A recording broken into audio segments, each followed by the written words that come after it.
My name is Rich, welcome back to me, my bike and I. I'm just waiting for some parts to be delivered. Firstly, I'm waiting for a full gasket set so I can start to reassemble the engine.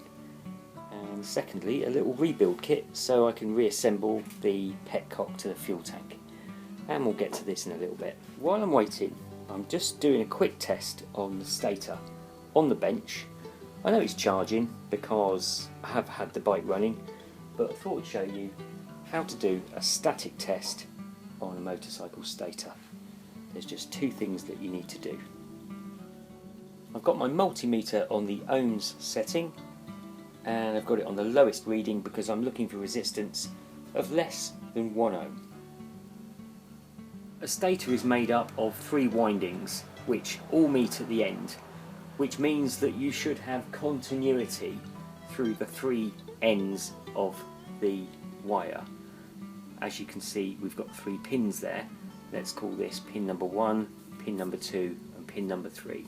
So when you probe across pins 1 and 2, pins 2 and 3, pins 3 and 1, you should find that you have continuity and you're looking for about 0.8, 0.9 ohms of resistance. If you don't have continuity, it means you've got a break in one of the wires and you've got a bad stator and it needs to be replaced, because it won't be putting out as much power as it should, which will lead to charging problems, which may be why you will see that when you're out and about on your bike that your battery isn't charging and you go to restart and it fails.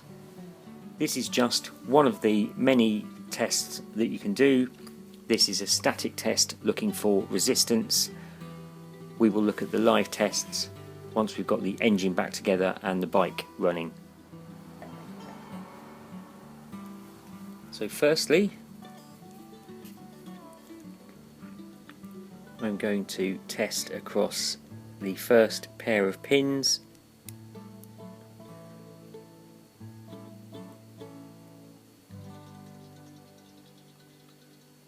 Now you need a good contact.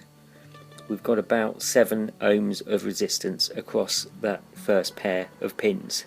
We now test across the bottom pair. Hey there internet, editor me, my bike and I here.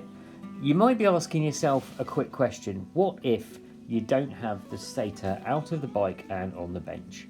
Well, for this particular test it makes absolutely no difference. Just find the 3-phase wiring coming out of the stator cover, trace the wire back to the plug connector, separate it and test the pins as you can see we are doing here. Anyway, let's get back to the video. And you do need a good contact. You can see about 8 ohms, 7 of resistance there, about the same as we had on the other pair. And then finally, if we test across this pair here, it's settling down to about the same 7 or 8 ohms of resistance. It's jumping about there a little bit just because of the contact with the probes. You do need good clean pins, and of course the blades will give you a little bit more surface area.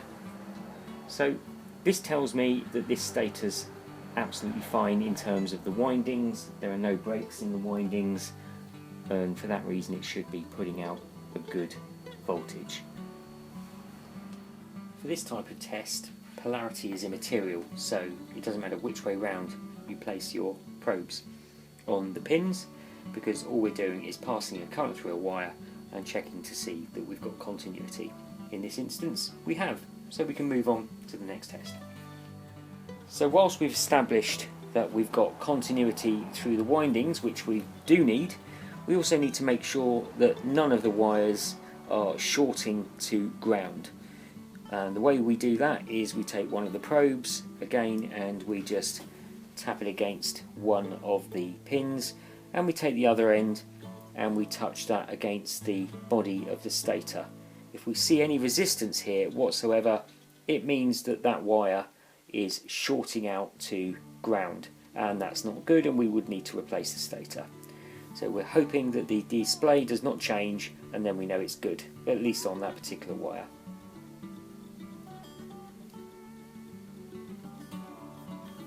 and we seem to be okay on that pin.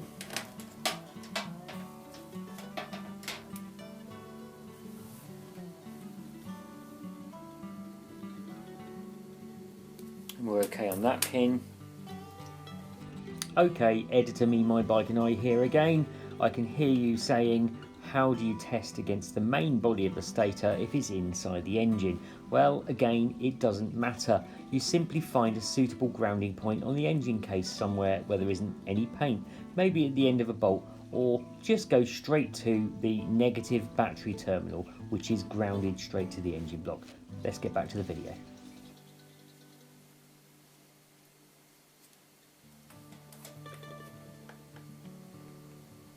And we're okay on that pin. So those two static tests tell us that this stator is good to go back in the engine and should be good to go. We will need to do a live test to see what the voltage output is, but I suspect with those resistance values it will be perfectly fine. But that's a job for another day. Thank you for watching. Don't forget to like, subscribe and share, and I'll see you next time.